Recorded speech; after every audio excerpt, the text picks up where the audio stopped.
Ladies and gentlemen, Ste of Massive Wagons. Howdy guys, all right? How's it going, man? You good?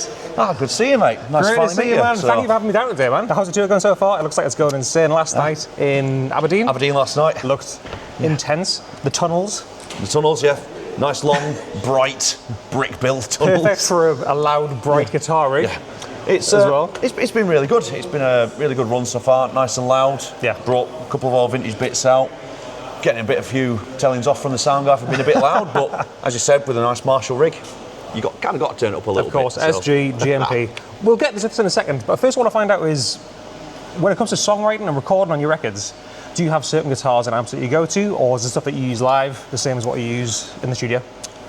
For my missus, I've always used the excuse you've got to have studio guitars and live guitars. So it's an excuse to buy more. I've got a couple of guitars that I use exclusively in the studio, which just because they just sound good no matter what you do with them. Yeah. No matter what you throw at it, they just deliver. Yes. They're always in tune. I've actually brought one out with me, which is a brown natural burst SG, which no matter what tuning it's in, it seems to be intonated, which is weird because it shouldn't be. Yeah. But it just does it. Is that one of the old 2000s ones or one of the later? It's 2000, that one. Okay. So it's just that good era. Because they kind of reissued them, like, I'm guessing is it satin or is it gloss? It's a gloss one. Okay, yes, nice. It's a gloss one. So they've just they've actually just released a signature model for SV or the headstock. I saw it. I can't remember who he is. But I saw it like yesterday. Burst. Yeah, like yesterday. And I saw it. I've got one of them. You've got an OG though. OG, yeah. If it was a year earlier, it'd be limited edition. But mine's just common 2001. So. Well, you're not going to make it sound common tonight. You're going to make it sound huge. Speaking of guitars, SGs are your go-to. You don't so much. What ties into this guitar? But what turns you on to an SG? Well, I think most people it's Angus Young, isn't it? Of course, Angus Young AC/DC. I'll have to get my stupid tattoo out for you in a bit, but it's just I've always loved them from watching him throw them around. The nice light guitars. They're just cool, aren't they? Yeah. You know, 22nd fret. Oh, there's nothing in the way. Yeah. There's no wood there. I mean, that's one of the reasons why I want to do this and talk to you as well. Like, as a fan of the band and just watching you play, it's obvious the Angus thing. Besides the guitars and the amps, the way you play and stuff is just so electric. As stupid as that word is to use with AC/DC, it is just that kind of thing, isn't it? I wore out the Plug Me In DVD box set when I was younger because that was all the live stuff. Was it the one that folds out into a few ones? That was the one that folds out to a few. Yeah. And it's all the live performances. Yeah, I got that. So the same one, I never really just watched music videos. I was always watching him live. Yeah. And just watching him. The thing about Angus, that's the time of his life on stage. Yeah. He's giving everything. Which is why he's still 115 and still doing it. Exactly. Yeah. I mean, and he still looks great in that suit. The only issue it's caused me is that I go out on stage and I think I've got the energy of somebody twice as fit as I actually am. So I come off stage at the end thinking, I need to stop jumping around like that. My ankles cannot take this. Well, from the back of the like rooms, it looks like you're pretty intense on stage and hard on your guitars. And with that, tying into this very special guitar, have you got a pitter patter around this, or are you just as hard as you are? Because it's quite a special guitar, isn't it? I absolutely tickle the things. It's quite pathetic, really. I mean, it's even just acoustic. You can hear how gentle that is. If I put that up full, considering there's an overdrive pedal in front of this amp, you'd think, oh, it's going to rip your face off. If I hit it, if I play like I do, like I said earlier, backs off a bit. An E with that setup is just the ground shakes. It's so good. I mean, usually what I always sound check with, doing the line check, I mean, everyone's got a go-to song, haven't they? Yeah. And mine's always Walk All Over You, just for that.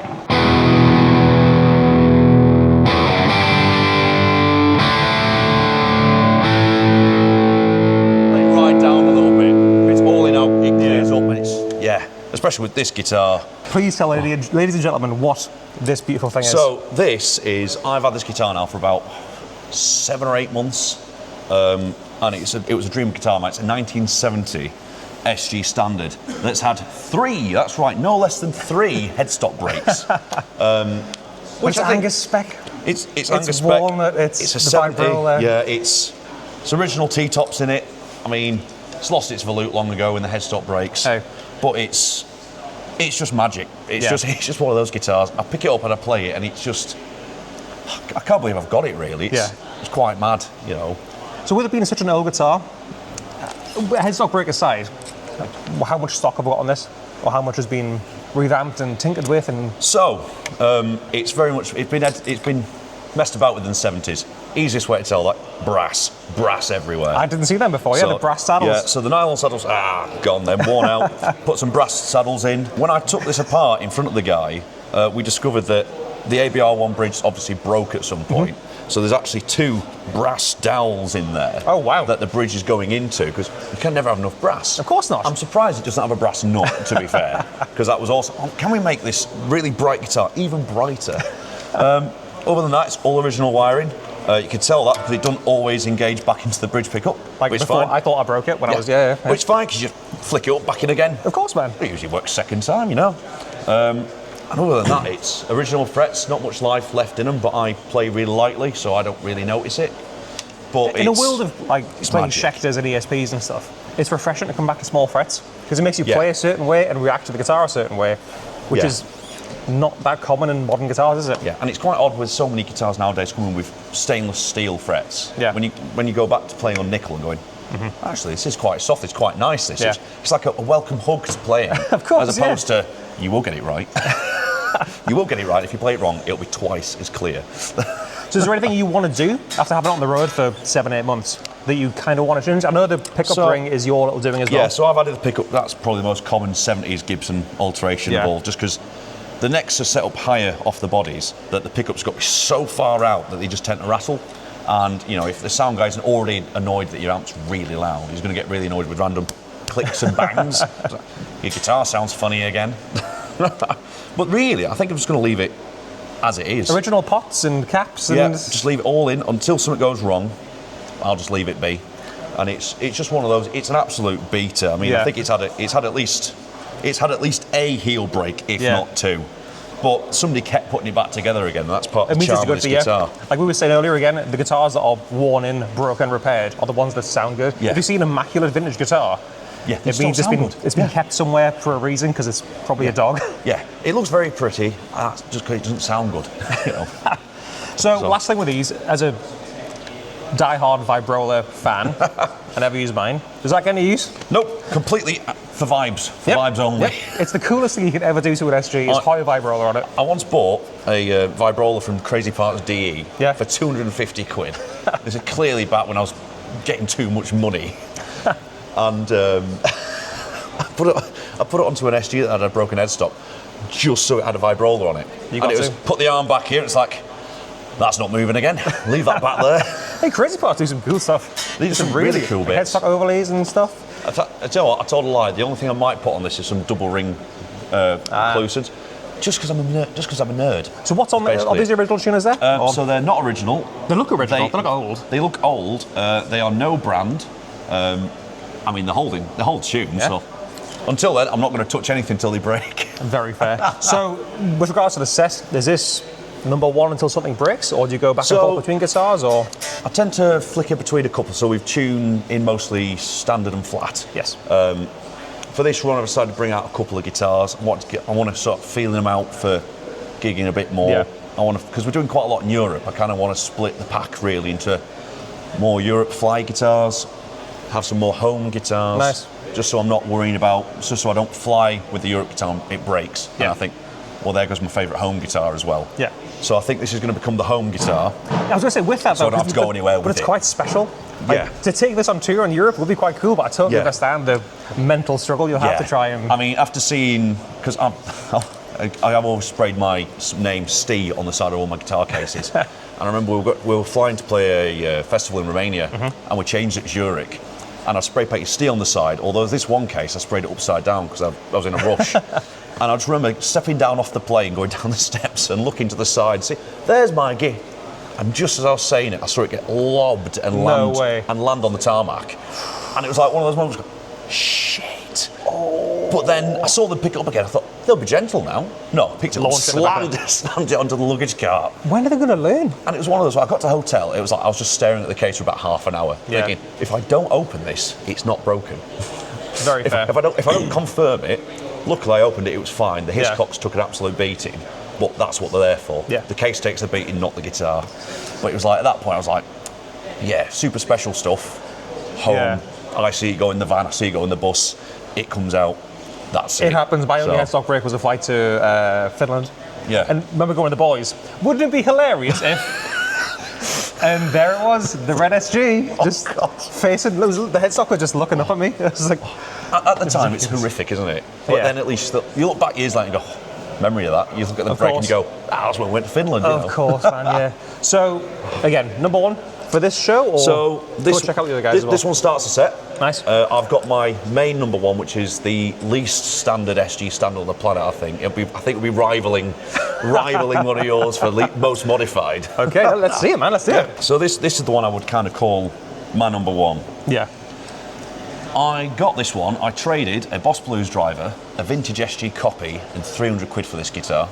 And the guy even drove it to my house. And it was in mint condition when I got it. And now it's in a lot of stages. And now it's showing its fair bit of wear and tear. So let's talk over the original bits on this guitar. Wood, paint, frets. That's basically it. What was it a standard? A stock standard? It was a stock standard, everything was on it. What year? 2005. Perfect, yeah. Quite a nice weight for an SG, actually. Oh, yeah. Bit of a chunky one. It doesn't fly away, not too heavy. So it's good for throwing about this one, really. As you'll see later on in the show, I absolutely throw this guitar around. So, Grover machine heads, standard fix. Graphtec nuts. I had an Ste SG custom when I was trying to advertise my Instagram in my teenage band. Brilliant. Nobody can actually see it because it's that shiny, but white pick guard for the Angus thing. I've actually got a little. I saw that. Really nice. Angus That's been there for a little while, hasn't it? Yeah. I'm surprised nobody's nicked that. Little mascot. Yeah, the amount of times that somebody sort of plays guitar, nobody's taken that out to play it and sort of nicked it. Witch hats. Of course. Witch hats all the way. A staple. It's the only way. You've got to. Not a single original component in any of this. Jack's changed. Dunlop strap buttons. I know that's changed on the back. Is that just because that's routed out, or do you prefer the slightly higher? So, I work in a guitar shop, but don't worry, I will not do this to your guitars if you bring it to me. Because I do a lot of guitar setups, I get quite lazy on my own. Yeah. And this guitar needed some strap buttons putting on it. And I was like, that's brilliant, I've got some drill bits. Nah, I don't know where my drill is. I'll use my Dremel. Right. So I grabbed my Dremel, just put a drill bit in it, going at it, and it broke inside it. I was Jesus. like, oh, for fuck's sake. You know what? It needs oil anyway. Just use the broken drill bit. Yep. But it was that thing which, it's just a beater. So I've had so many people going, have you moved that for the balance? Yeah. Nope. No, I just use a strap. There's half a Dremel in there, so. Yeah. If anything, it adds to the tone. And then, stickers add to the tone as well, of course. Stickers add to the tone. Always. I did at one point spray a lightning bolt into the back of this, thinking that looks really cool. And then about half an hour after that went, that looks really crap. Tried to take it off, it had already stuck. So then just started putting stickers on it. Most impressive thing is the googly eyes have been on Morty now for about 6 months. That's impressive. And they've not fallen off. Because you're not exactly very static on stage. You move around a lot. This thing gets thrown around. This thing's had about 3 or 4 back plates that I've just put them through. Jesus. Because I'm constantly just whacking it against myself. So what's interesting for me is TP6. Was that just an aesthetic thing, or was it? Because I love the way they look. Same as the Vibrola. Never used the Vibrola, but it looked cool. TP6, does it look cool, or do you use it? TP6, I always thought they were interesting. I'm going to try and make this sound like I actually intentionally did this. Always interesting. The fine tuners are very useful in the studio. This was a 1 a.m. drunk eBay find for 30 quid. Oh, I know. So it's not even like a fancy old Lucille TP6. It's just found one. It is a Gibson one. Yeah. Just found it for 30 quid. Just found it for 30 quid. I'd do the same thing, to be fair. Yeah. About 30 quid. Ordered, it arrived. I went, what's that going to go on? And we were in the studio at the time, and I was restringing it, and I went, that could be useful. Yeah. And I just thought, so I'll stick it on. Do you find any difference to the tone? Not really, no. No. Not really, no. It's one of those because it's so much just throwing volume at a Marshall. Yeah. There's not really that much else to go with, really, is there? Again, a pickup ring. Yep. Duncans are fun as well. So these are the Seymour Duncan Saturday Night Specials. Oh yeah. So they're essentially just their modern version of a T-top. Yeah. And comparing it to the 70, they're pretty damn close. Yeah. Were you always a T-top guy? Because in a world of PAFs are the best things ever. Or you can't beat a JB from the 80s and MJ wound JB. I think it's because T-tops kind of go under the radar a bit. Yeah, I think it's that DC thing again. Yeah. Because it's sort of like PAFs are so nice and smooth, smooth. T-tops, they've got a growl. Yeah. They've got a growl and they really kick in the mids. Yeah. And it's sort of like, if you're trying to, especially with an SG, which is there's not really much bottom end to an SG, unlike a Les Paul. Whereas if you want to kick the frequencies it produces the most, it's the mids. And it kicks them right out of the park. Got to say as well, the rosewood on that is lovely and dark. It's almost ebony-ish, isn't it? Oh yeah, it's really nice. But the whole guitar just looks the black and white thing. Up in Geordie, Newcastle, and that. It's wonderful. Yeah. To be fair, it was sort of like considered just me spare for ages. Right. But it's one of those guitars. It's just really got close in the back. It's just one of my favourites. Well, I always find that the more you modify guitars and mess with them, you get an inherent connection to it. Yeah. The maddest thing is we've got a great fan called Sam Young, and he actually went out and bought a black SG.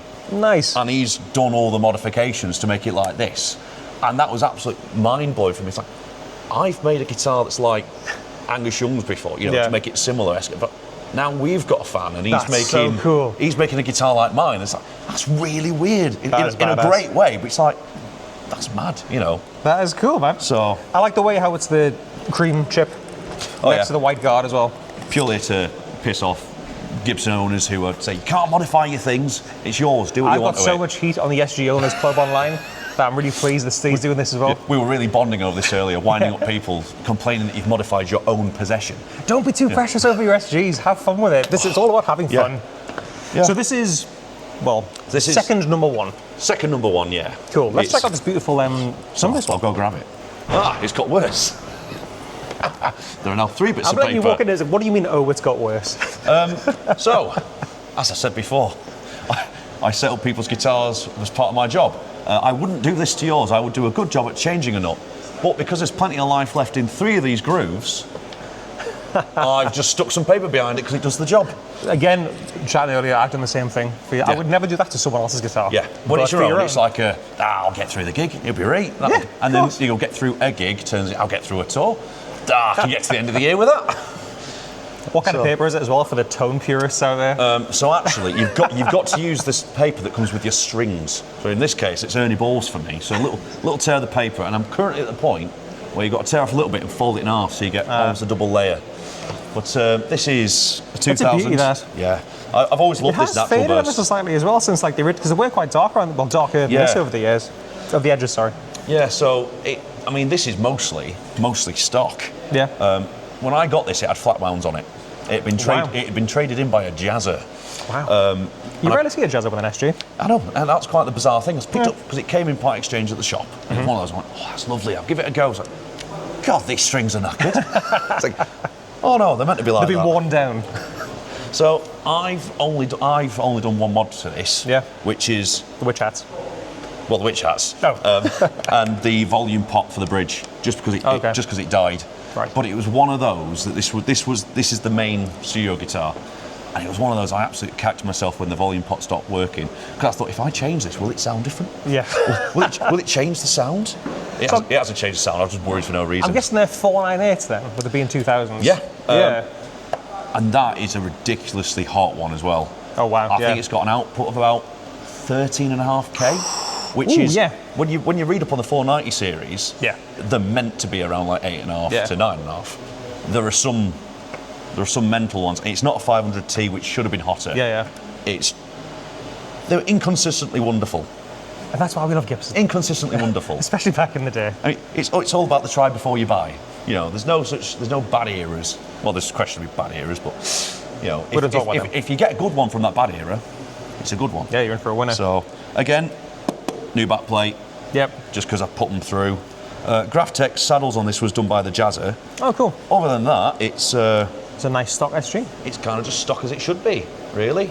Original machine heads, and it's an SG doing what should.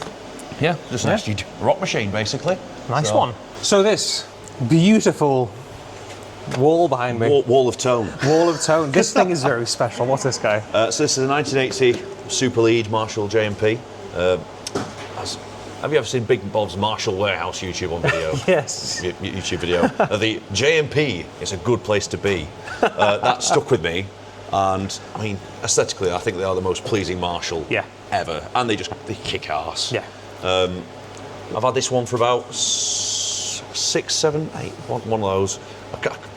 a long time. Yeah. Well, Long you said time before on you had this like one. 5 JMPs. Yeah, I've had quite a few over the years because Yeah. it's like guitars. You get good ones, you get bad ones. Yeah. So this was the best out of a lot. The EQ on this actually does something. Nice. Which a lot of vintage Marshalls, until you get the volume at 5 or 6, the EQ doesn't do anything. I mean, there's a lot missing on the EQ as well, so Yeah, I'm pleased I it does stuff. What happened here? So the bass knob was lost in Holland. That was during loading. I just got handed some broken knob parts. It's like, oh, okay, There's cool. nothing worse than getting broken knob parts, dude. There's nothing worse. Other than that, the caps just fall off for fun. Yeah.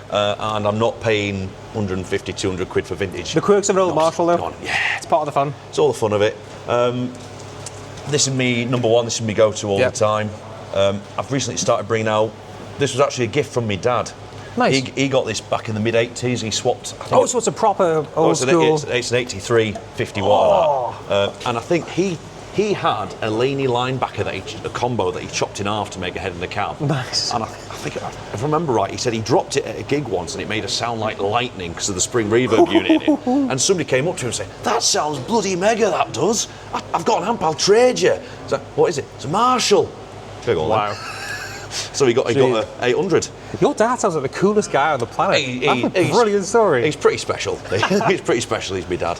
To be fair, he played SGs, and that's Angus and my dad basically. He was a massive AC/DC fan as well, so he got me into it. But then he started getting a bit annoyed when I started getting more guitars and more amps than he had.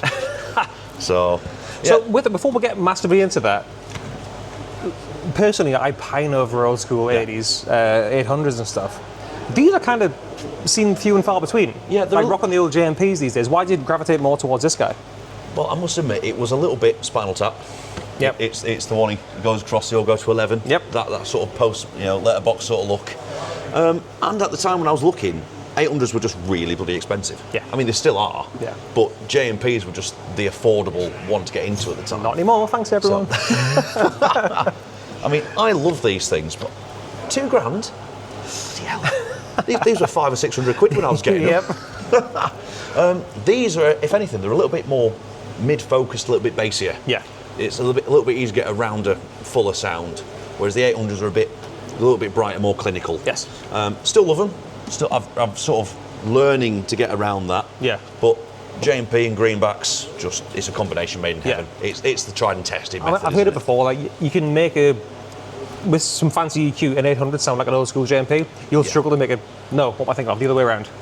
Yeah, you can stick a mid-boost sort of treble in front of JMP. Yeah. And it'll tighten it up in that, but it's hard to make. You can't make that. It's hard to make that creamier. It needs the balls. Yeah, for sure. Bit like I used that last night in Aberdeen. It sounded great, but I noticed the differences on my solos because they were a little bit more jagged, taking the heads off the crowd. Yeah. Whereas that's a bit more forgiving. That's a bit more. You can push it, and it'll like, oh, it's just nice. This. Yeah. So Greenbacks are cool.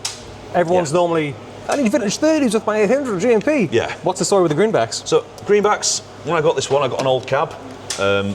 It was spray painted black, like you do. I got it home and I was like, put the head down, went, I know what you do. Yeah. Looked at the cab, I went, I'll plug this in, put it next to my other 4x12, which had the GT75s in. And I was like, put them next to each other. Plugged in the GT, yeah, that sounds bright and harsh. Plugged it into the Greenbacks, I was like, that's it. I'm guessing old That's the Greenbacks sound. as well. Yeah. Like you probably worn they were late Greenbacks. late 60s, early 70s. I was very spoilt with that cab. If anyone's got an old cab like that, be aware that the speakers in the cab are probably worth more than you think the cab is worth. Yeah, the cab might be a pain in the arse to move, but whatever's in it, give me a shout. Give me a shout. I might be interested. Well, me. We've got halves, 2 each. Well, God, yeah. 2 each of a 4x12. Yeah. That's fair, isn't it? So that's really interesting as well. Because they add to the distortion as well. Yeah. Because they're a lower wattage, it's that general crunch. It's a bit like working in a shop, the amount of old lads that came in wanting that blues breaker tone, that Eric Clapton sound. So they buy a Les Paul and buy a blues breaker, not realising he had that thing turned up full. The speakers could not take the volume. The mic hitting it was breaking up. It's like, that's what they do. They add a little bit extra to the sound. And it just really complements the JMP. So is the 2x12 for this too, just because you need space? Size, yeah. I was going to say, you're known for having a big old wall. Yeah, so we usually got some red Marshall cabs on stage. I usually put a 4x12 behind it. Just because it's got that extra oomph and power, and it helps my wee little SGs feed back on stage as well. But I kind of enjoy a 2x12 because it's a very focused kind of sound. And people, you're miking in one speaker a bit, but the size of the cab doesn't make a difference to how that one speaker is reacting. People always say, just use a 1x12, it does make a difference. Yeah, because you use a 1x12, it sounds boxy. smaller. It sounds boxy, it sounds boxy. The bigger the cabinet, the better. For sure. I mean, I've once played through an 8x12, and that thing was just monstrous. I mean, it was one of those going, this sounds incredible, but I could play this at no venue in the country. Was it one of those Marshalls, which is like one solid unit? Yeah. One solid unit, and it was, bloody hell, it was incredible, but I also wouldn't want to be the guy moving it every night, because that's when you've drawn the short straw. So if you wouldn't mind as well, playing a little bit through the Oliver, actually before that, has it been fiddled with at all? It has not been fiddled with at all. This is all bone stock. Which is getting harder and harder to find. Yeah, quite rare to find them unmodified. Because generally a lot of these are the extra gain stages put into them, whereas this is still weak below 6. But that's how we like them. Yeah, it's got some balls though. Let's hear it, man. Yeah.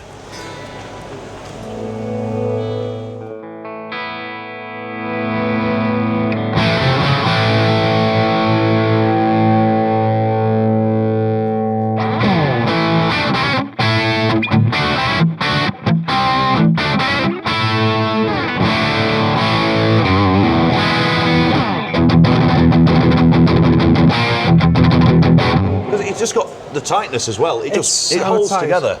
And if you put a bit more drive into one of these, you get everything. I think it was even some Metallica albums recorded on these JMPs. Yeah, for sure. Yeah. Which is just mad to think they're JMPs. Because they're so open, there's lap up pedals and whatnot. So even just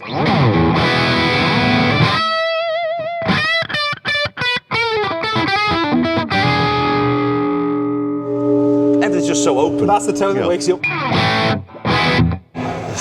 That's the best tone in the world. I'm a very lucky boy to have got this one. I did. That with a 70s SG is just phenomenal.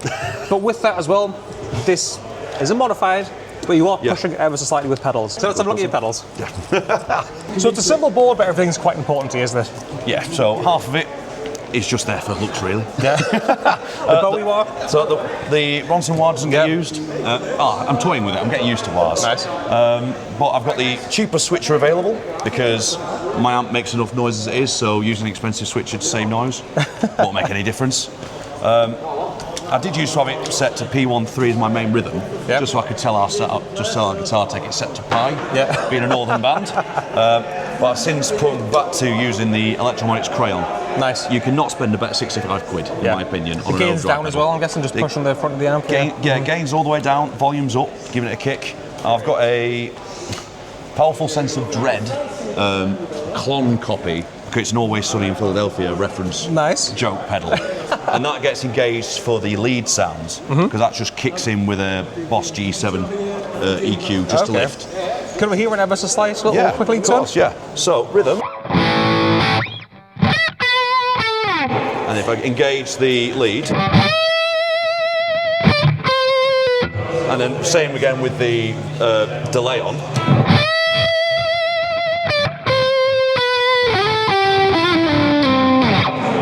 Won't get you a copyright strike for that. Thanks. Deliberately playing that's good. Yeah, it's good. Deliberately playing wrong. So you're not overtly changing the sound, you're just kind of adding to it for solos and stuff? Yeah, just giving it a bit of an extra kick up the arse. The nice thing about JMP is there's so much headroom, you can just throw anything at them and they just keep going. And again, the clon inherently doesn't have, it's quite transparent, doesn't add a lot. Everything's just over 12, just to make sure it feeds back a bit.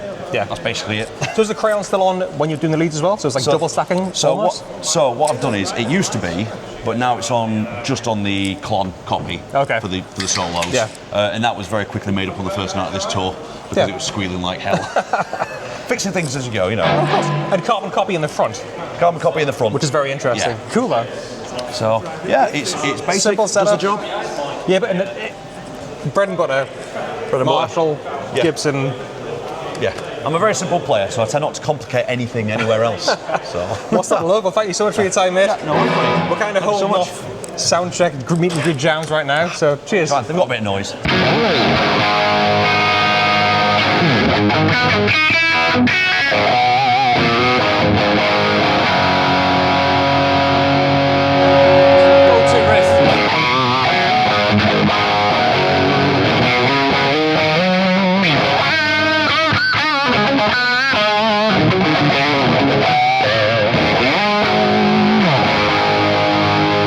Well, you certainly know how to grab my attention. How's it Scratchy pot and everything. Sorry. Hey, man, it's rock and roll. It's rock and roll. We'll get a bit of WD-40 on that. Adam, how's it going, mate? Yes, very good, mate. Yeah, thanks for having me. Thanks for being here, man. Yeah. How's the tour going so far? How was Aberdeen last night? Great, mate. Yeah. It's been a great tour so far. I mean, the kind of objective of this tour was to get a bit sort of off the beaten track. Yeah, man. You know, I hate the term, but like it's like a B market tour because that really sort of it's kind of like a bit insulting to the places you do go. You guys tour extensively, and you have done for so long, and you always tour the main places. Yeah. You get comments constantly being, "Come here, go there." So now this is the. I'm getting smoked out ever since. So we are still here. Oh yeah, sorry. I insist on this whenever I'm on camera. It's like all part of the show. So I don't know why it's got so smoky all of a sudden. I hope nothing's on fire. Rock and roll, scratchy pots, smoke on stage. Yeah. It's good. The job's a good one. So let's talk about the fun things. Yeah. This is a guitar I've seen you with for many moons. Yes. It looks battered in the most beautiful way. Can you talk us through it? Yeah. Well, it's nothing. Nothing vintage. It's not as vintage as it looks. It's 2012. Yeah. And I got it brand new in 2012. Pretty quickly, I used to wear like a thumb ring. Yeah. And I used to play, and it like a Richie Faulkner kind of thing, because he's. I think I've heard someone else has said that to me. Yeah. But and it put like a groove in the top of the neck, and also it just had this kind of like painted finish I wasn't kind of keen on. Yeah. And I'm a massive Brad Paisley fan. And then totally randomly, I read an article where he had a similar sort of, I don't think he was wearing a thumb ring or anything like that. I don't think Brad Paisley wears skull thumb rings. But I think there was just a finish he didn't like. Yeah. And he had his tech sand it down and basically seal it with like this kind of a mix of nail polish remover, or it was something like that. Okay. Shellac, I think it was, and water. Anyway, I read this article and thought I'll give that a go, and it looked an absolute mess. And I thought, well, I've knackered it. But honestly, like ever since the guitars, I've never had any issues with the neck or. That's the kind of thing with the bare wood finishes, and you see people do this time and time again by putting things like tung oil on or that weird mixture of shellac. I'm guessing. That kind of only lasts for a little while, and therefore it'll kind of wear to your hand. Yes. So I'm guessing it's doing the job pretty damn well. Yeah. Well, I mean, it's been like depressingly like 13, 14 years since then, and I don't care. This can get as beat up as it needs to be, you know, as it has. And most of this other stuff, that's genuine sort of buckle rash. So yeah, what turned you on to V's in the first place? Like, were you saying you've had a few V's in the past? What kind of made you go down the V route? To be honest, mate, it was they had one in Promenade Music, our local music shop in Morecambe. Big up, Ste. Yeah, big up Ste. Yeah, I think he wasn't working there. He'd have been about 3 at the time. But that shop had a couple of V's in, and as a kid, they look like something from the future, don't they? If you draw a guitar as a kid, it's going to be a V shape. Something like that. Yeah. And I actually went to see a band called Thunder. I'm sure everyone knows Thunder. And at the time, Luke Morley, the guitar player, had switched from Les Pauls to Flying V's. Yeah. And it just, I don't know, it just felt right. And that was, my first V was like a faded cherry one. Yeah. And it's, I don't know, I got it, and then as it's sort of like taking that to school in the school bands, it did a lot for me. So you grew up with the V as well? Yeah. So it kind of like... And it also made you the coolest guitar player exactly, that was it. It was just like, kids just didn't have Flying V's, you know. And also because I'm lanky and, you know, tall and skinny, they just sort of fit my frame a bit. I'm the same, being a tall guy. A V kind of fits quite well, especially when it's low slung. Yeah. Exactly, yeah, it's long. You know, as I'm getting older, it's kind of creeping more and more up. But back in the day, it was, you know, down by my knees. And V's just, I don't know, it's great. You can get up to these frets, you know. Yeah. I kind of like the fact that people's top complaint with V's is, well, you can't sit down with them. And it's like, well, stand up then, you know. Like, exactly, just stand up and play, you know. You've never seen a V and pined after watching it be played, sat down. Yeah, exactly. It's always standing up, and except the old blues guys, they get away with it, you know. With of course, got Albert King and Albert King, all those boys. So it looks, besides the paint job, not very stock. What's going on here as well? Right, so it's dead simple. These are just there for show. Yeah. There's only one volume. That's it, really. Yeah. I think I've hardwired a really low value capacitor over it just to take a bit of the top. Oh, interesting. So it's almost like a permanent small roll off on the tone. Nice. Because you are quite a bright band. Yes. Like with the SGs and the Marshalls and like a V's are quite bright guitars anyways. Yeah. So it's smart. It's a very smart thing. It helps, you know. it helps that cut through, you know, maybe offset some of the mid-range heavy, you know, amps we use. You're a sound guy's dream. Well, I don't go that far, but you know, we're probably too loud on the backline. But so yeah, pickup wise, that's the stock pickup. Oh, cool. Which I'm guessing is going to be is it 498? 498, yeah. C in the bridge, yeah. Ceramic, yeah. It sounds like that anyway. And that's a bare knuckle, I think, super massive. Nice. Which might have something to do with Matt Bellamy. I'm not sure. The name suggests it is, but I don't know. I kind of like. Yeah, nice. I very rarely play the neck pickup, but I just think like P90s sound a little sweeter than. You know, like traditional sort of humbuckers in the neck sound a bit. You just sound like Slash. You know, basically that's totally you know. Not there's anything wrong with that. I'm not knocking it, but you know.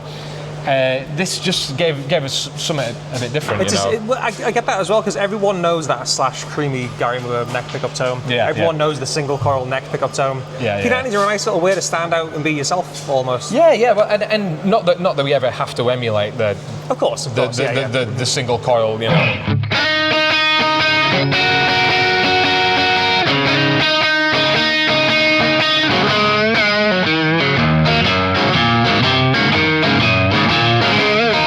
You know, that was great. It does, doesn't it? That's really good. I mean, it's not the Strat-on, but I do have Strats as well and Tellys. Yeah, we're not a Strat and Telly band. We found that out, you know, quite early on when I'd get them out, and our sound guy was just like, just pick up. It's something mahogany with a humbucker. Yes, basically, yeah. You know, because it's just the right tool for the job. Yeah, you know, of course. So yeah, I've got a couple of core guitars now I play, and I'm into guitars and everything, but it's kind of the tools for the job right now, and it's not exciting or anything, but that's kind of where we're at. You know, I just need something that's reliable. I know it's going to work, and yeah, for sure, this does it. And with that as well, you got two guitars out. Is this number one unless something breaks, or do you chop and change between the two? It's tuning really. So at the minute, or the last couple of years, I've had this, and this is sort of my E flat guitar because we've got a couple of tunings. We annoyingly did the first sort of 5 albums we made were in E flat, and then we went standard. So for the last few albums, we're going into. You rarely see that. No, most people go the other way. Yeah, I know. I don't know why. I don't know what prompted the change. We just made the change for one album. In the studio one day, record an entire great sound. It's like, oh, I forgot to tune down. God, let's just stay in standard for now. Well, Pro Tools can fix that. We'll, you know. So this is the V. Can we check out your Les Paul? Absolutely, mate. That's it.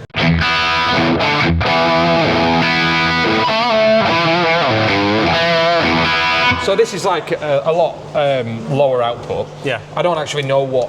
This is a classic custom. Yeah.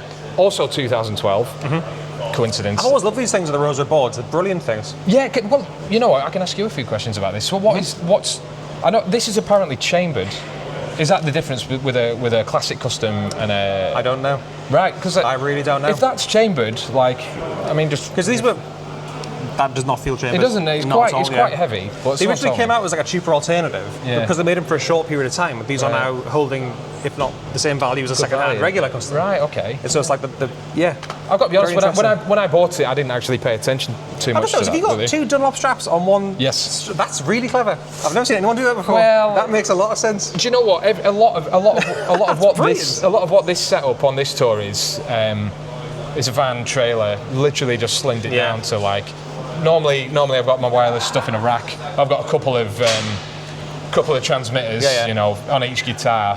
But then it's just more stuff to set up. So yeah, I've got this system where I basically keep the same strap. Yeah. Swap the guitar, but because it's a V. I might steal that, you know. Yeah. That's a great idea. It's also the same for SGs and stuff. SGs and whatever. Yeah. So yeah. Well, feel free. I mean, this is like the cheapest of cheap straps, you know. Like, it does the job, man. I can't do leather straps or anything like that, any of that kinky stuff. It's just like, I don't know, like rubs, and I like the guitar to be able to quickly move it and throw my shapes and stuff. So does this just come out for the other tuning songs? Yes. Do you ever chop and change between them, or are you happy to just... No, I think just because of the way the strings are, and not that I pay too much attention, I use like... anything with a heavy top and a fairly heavy bottom, so usually 11 to 52. I think I was using mono slinkies. Is that probably what I had just lying around? Yeah. I think there's some weird like 10.5, whatever, you know. Anything in that ballpark, you know. I like quite a thick. Yeah. I like these to have a bit of. Les Pauls sound better with thicker strings, man. Yes, It's yeah. tried and tested. And I have a tendency to overbend, so it's nice to have a bit of like something there going, but yeah, man, take it easy, you know, on this, sure. you know.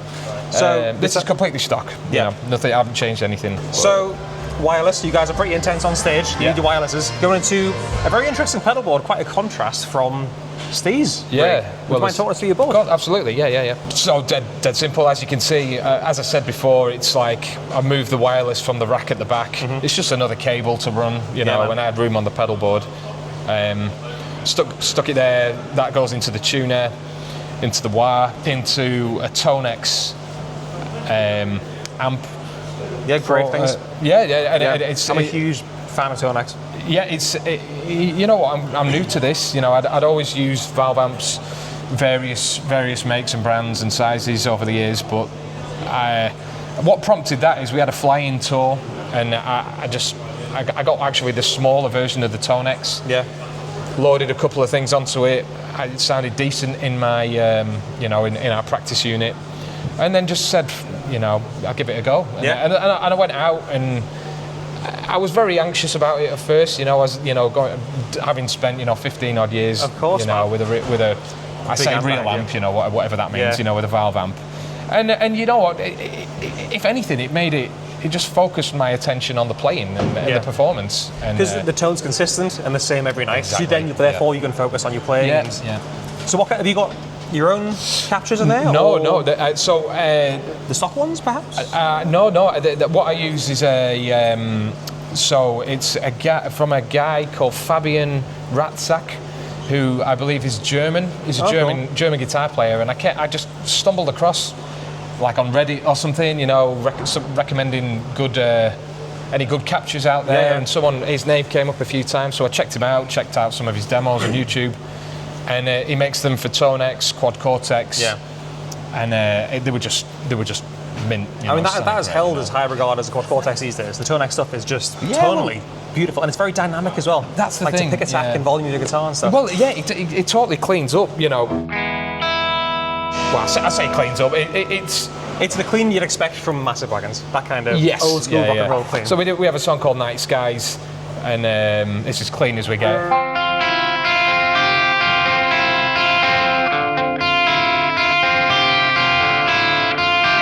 It does enough, you know. It doesn't. I personally doesn't feel like I'm playing something that isn't a valve amp there, you know. Of course. Which is it's the feel, you know. It's not the sound. If I'm going to be brutally honest, you know, I think that debate's over. The sound can be as good. Totally agree. It's the feel. That's where if there's going to be a 5-10% lost, it's in that. Yeah. And I can live with that. You know, we're not playing progressive jazz here, you know. It's like I can live with that. So I've got the main one. It's the same capture, and then I've got one. It's the same, literally the same, with a little bit of delay in it. You know, and it's the inbuilt delay in the TONEX.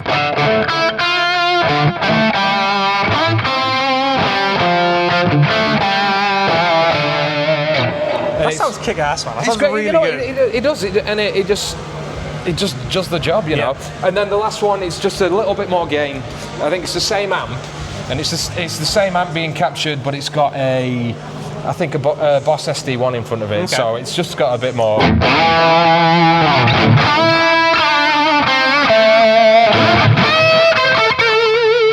You know, it's a bit more sustained. You know, and that's generally my lead.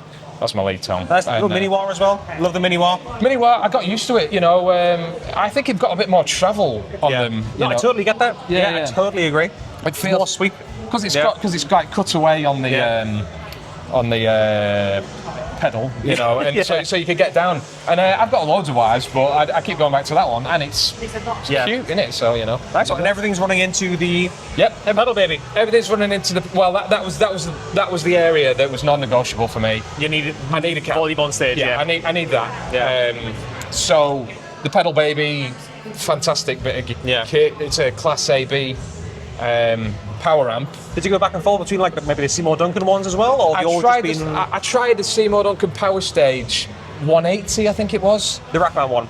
No, it was a smaller one. Then. Yeah. Oh, I can't remember the name. I'm getting nerdy. The number. But it was a pedal board mounted one, you know.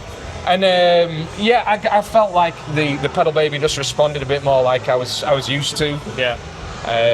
So yeah, I mean we're making that up. Ollie's got a Beyerdynamic 160, I think. Which is a nice little ribbon mic. It's a ribbon mic. Yeah, it's really cool. I've never seen one of them like. Bit of class. Yeah, a bit of class. A bit of class. So you go in new school with modelling. I know. Old school. I know. There's some people out there, you know, Max. I love the way this band works. You guys are so guitar nerdy, but you do things in such interesting ways. So that's taking care of that, and then at the same time, we've got a DI going. And there's an IR loaded in the 2 notes torpedo from a company called York Audio. Yeah. Who they make some amazing IRs. I'll link all this in the description box. Yeah. So yeah, thanks for giving us the tools to do this. And I think it's just a vintage 30. I actually think it's that IR is it's orange vintage 30 with a basket weave. 212, yeah. Oh, I think it's an orange 212. Yeah, basket weave, yeah.